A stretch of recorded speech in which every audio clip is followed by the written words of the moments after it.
जहन्नुमी औरतों पर अल्लाह का अज़ाब। हम बिस्तरी के वक्त शौहर से कुछ ख़ास बातें कहने वाली औरत ज़रूर जहन्नम में जाएगी। रसूल अल्लाह सल्लल्लाहु अलैहि वसल्लम ने फरमाया, बिस्मिल्लाह अर्रहमान अर्रहीम। अज़ाब क़ब्र करीन करीम और अहाद्स मुबारका से साबित है।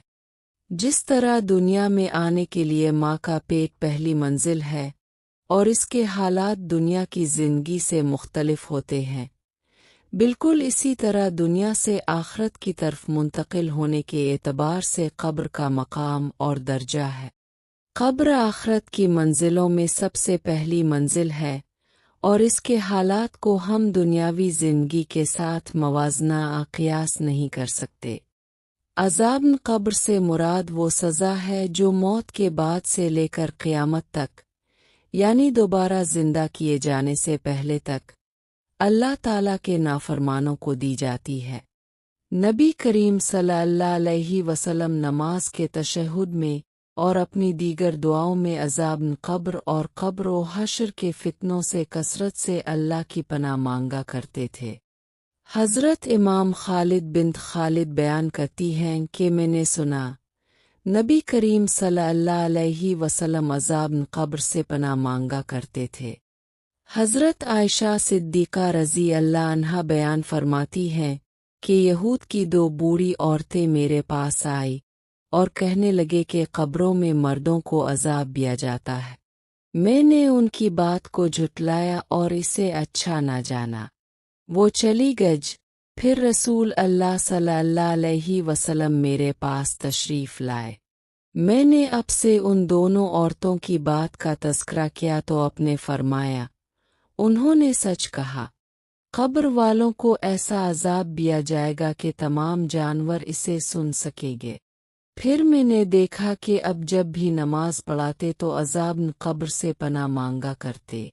नाज़रीन, उन अहादीस से ये बात साबित है कि अज़ाब क़ब्र बरहक है, लेकिन अज़ाब सिर्फ़ इसे मिलेगा जो इसका मुस्तहिक होगा, यानी अमाल के हिसाब के बाद अज़ाब का फ़ैसला किया जाएगा। लेकिन आज हम बात करेंगे उन औरतों की जिन्हें क़ब्र में अज़ाब क्यों दिया जाएगा। हज़रत अली रज़ी अल्लाह अन्हु ने फरमाया, ए शख्स, क़ब्र का सबसे हौलनाक और खौफनाक मंज़र इस औरत के लिए होगा जो अपने शौहर की नाफरमानी करती है। याद रखो, मैंने रसूल अल्लाह सल्लल्लाहु अलैहि वसल्लम से सुना, औरत की जन्नत में जाने के लिए यही काफ़ी है कि वो अपने शौहर की फरमा बरदार हो, इसके ऐब दूसरों के सामने ज़ाहिर ना करे, हर काम में इससे मशवरा करे, अपनी खूबसूरती इसके लिए संवारे और इसकी तवज्जो का मरकज़ बने। और औरत के जहन्नम में जाने के लिए भी यही काफ़ी है कि वो शौहर की इज़्ज़त ना करे, लोगों के सामने इसकी बेइज़्ज़ती करे, इसकी मर्ज़ी के बग़ैर अमल करे। अल्लाह गवाह है, औरत की सबसे अफजल नेकी यही है कि वो अपने घर को जन्नत बनाए, शौहर की छोटी छोटी गलतियों को मुआफ़ करे। क़िस्म बखुदा, औरत का ये अमल हर इबादत और हर नेक अमल से अफजल है।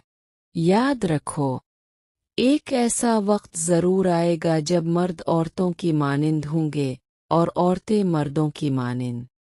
इस वक्त औरतें ना शोहरों की इज़्ज़त करेगी ना उनसे मशवरा लेना पसंद करेगी। शरीयत में बीवी पर शौहर की इताअत वाजिब करार दी गई है। ईवी का शौहर की नाफरमानी करना, इसे तकलीफ़ देना और बच्चों को इसके खिलाफ उकसाना शरना नाजायज़ और हराम है। रसूल अल्लाह सल्लल्लाहु अलैहि वसल्लम ने फरमाया, अगर मैं किसी को अल्लाह के सिवा किसी के सामने सजदा करने का हुक्म देता तो बीवी को कहता कि वो अपने शौहर को सजदा करे।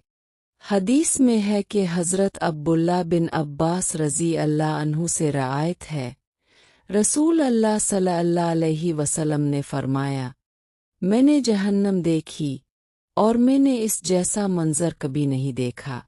मैंने इसमें औरतों को मर्दों के मुकाबले में ज़्यादा पाया। सहाबा ने पूछा, ए अल्लाह के रसूल, وہ کیوں؟ اب सल्लल्लाहु अलैहि वसल्लम ने फरमाया, उनके कुफ्र की वजह से। अर्ज किया गया, क्या वो अल्लाह का इनकार करती हैं? अब सल्लल्लाहु अलैहि वसल्लम ने फरमाया, नहीं, वो शौहर की नाफरमानी करती हैं, एहसान फरामोश होती है। अगर उनके साथ जिंदगी भर नेकी की जाए और फिर किसी बाप पर नाराज हो जाए तो कहती हैं, तुझ में कभी कोई भलाई नहीं देखी।